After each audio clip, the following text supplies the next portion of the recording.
ځکه نو که چیرې د الوتنې پر مهال کړکۍ مات شي نو بیا یا کوم څوک یې د کړکۍ ماتولو کوشش وکړي او هغه بریالی شي چې د الوتکې کړکۍ مات کړي نو بیا تاسو پوهیږئ چې دې کې زیات چانس شته چې الوتکه پریوځي.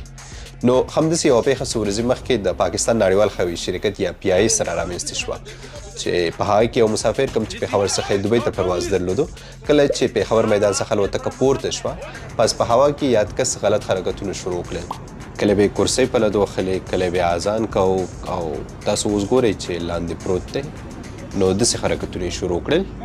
د نو مسافر هم تر پوزې راغلل نو دې له وجې کرو ممبر پسې راغلل یاد کسې بوته هلته ترې پوښتنې شروع کړې چې ولې داسې کوي نو تاسو ګورئ دوی خبرې ورسره کوي. بیا هم یاد کس لاړو کړکۍ ته یې لګته ورکړه چې نه پوهېږم د ده به څه مقصد وي خو خوشبختانه چې بریالی نه شو چې کړکۍ مات کړي. که چیرې مات شوې وی نو ممکن چې الوتکه پریوتې وی خو خوشبختانه چې کړکۍ مات نه شو نو یاد کس نړیوال ایویشن یا هوایي چلند قوانینو مطابق د لاسونه خپې دواړه وتړل شول.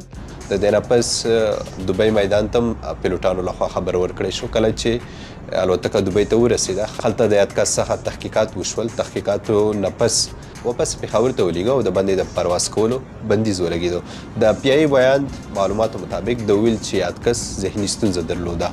په هر صورت نوره کومه غټه پیښه ونه شوه نه جاس ته تاوان ورسېدو او نه مسافرو ته.